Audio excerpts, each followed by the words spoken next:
All right, let's bring in Professor Nadav Eyal to dig a little deeper here. He is a senior fellow at the School of International and Public Affairs. Professor Eyal, thank you so much for joining us. We know not all of the Israeli cabinet backed this deal. Netanyahu had to convince some of them to agree. Is there any concern that this deal, this first phase of this peace deal, could fall apart? No, not really. The truth is that Netanyahu has the power to pass it through the government. There is a clear support within his cabinet to this deal. It's going to pass through. The families of the victims of those Palestinian prisoners that were convicted in terror attacks, sometimes in organizing suicide bombings, will have some few hours to appeal to the Supreme Court in Israel, to appeal against their release. But the Supreme Court has never accepted any appeal like that after there was a government decision. So this deal, as far as Israel, is going to go through. It's important to note, though, that strikes are still happening. I mean, earlier today, a house in Gaza City was hit by an airstrike, and we're also hearing reconnaissance drones have returned to the region as well. We know President Trump is planning to go to the Middle East very soon as this weekend. How big of a role should President Trump and the U.S. play going forward? Is he the key to making sure this deal goes over the finish line and the fighting actually stops? I want to bring in a picture that we have of Special Envoy Steve Witkoff and the president's son-in-law, Jared Kushner, there meeting with Bibi Netanyahu. How crucial was the U.S.'s role in this deal? The U.S. was absolutely indispensable in this deal. Without the U.S. and without the personal involvement of President Trump and his envoys that you're showing right now in this image, it would have been impossible. It was President Trump that set a new formula on the table that everybody thought would be impossible 2 months ago, and that is that all the Israeli live hostages are going to be released, and they're going to be released even if the IDF stays in the Gaza Strip until it finalizes its full withdrawal. This was seen as a red line by Hamas, as the idea that Hamas will somehow disarm. Hamas officially, publicly, has said that they will never do both of these things, that they will not surrender all the Israeli hostages until the IDF leaves the entire Gaza Strip to the last inch, and they will never agree to any disarmament, and they have agreed to do so. And it's because President Trump basically recruited both Qatar and Turkey that are historic allies of the Muslim Brotherhood, and Hamas is an offspring of that movement across the Muslim world.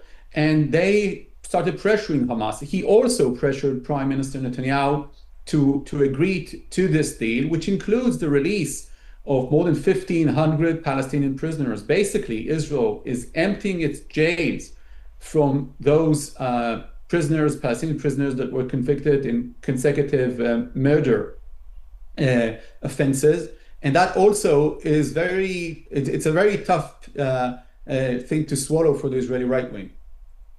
I want to emphasize that this is the first phase of this peace deal as well. But if the other phases come together, do you think that this deal could have an impact on Israel's other conflicts in, say, Lebanon and Syria? Oh, absolutely. Look, this war began on October 7 with the Hamas attack. And October 8, Hezbollah attacked Israel. Iran at a certain point attacked Israel. And then Israel, of course, took out its nuclear installations together with the United States. This was a regional war. At the heart of this war was the conflict in Gaza. And the conflict in Gaza is over. This is a permanent ceasefire, or it is meant to be. Now, that doesn't mean that it cannot collapse. It can collapse. And we can see, I can portray here various scenarios in which it will collapse and we will see skirmishes again. We see violence again. But as long as the U.S. is committed to be really both the bad cop and the good cop as to the different players, chances are that it will be maintained. Both sides want the war to end. Nadav Eyal, thank you so much.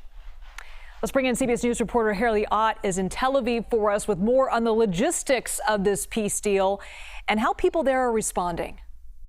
President Trump says he's expecting the remaining hostages held in Gaza, 48 in total, around 20 of whom are believed to still be alive, to be released on Monday or Tuesday next week. This comes as the first phase of that 20-point peace plan that the White House put out alongside Israeli Prime Minister Benjamin Netanyahu about 10 days ago has been agreed, though there are still some more difficult elements of that proposal to be hammered out, like how Hamas will disarm, whether it will agree to step back from Palestinian politics, and who will govern Gaza. But all that will come later. After Netanyahu's meeting with the cabinet and the Israeli government, a 24-hour clock will begin for Israel to retreat to an agreed-upon line still within Gaza. A 72-hour period will also then begin for Hamas, during which it will be required to release all the hostages.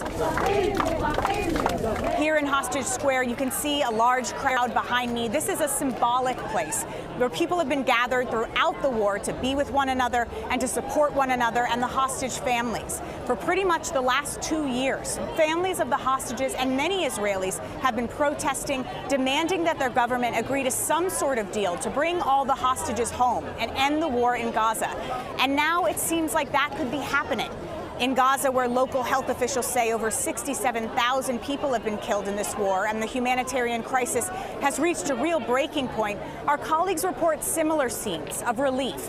That even though there's still a ways to go in terms of the next phase of this White House proposal, there's hope that this horrible chapter that's taken place over the last 2 years may be coming to a close. Back to you. Haley, thank you for that.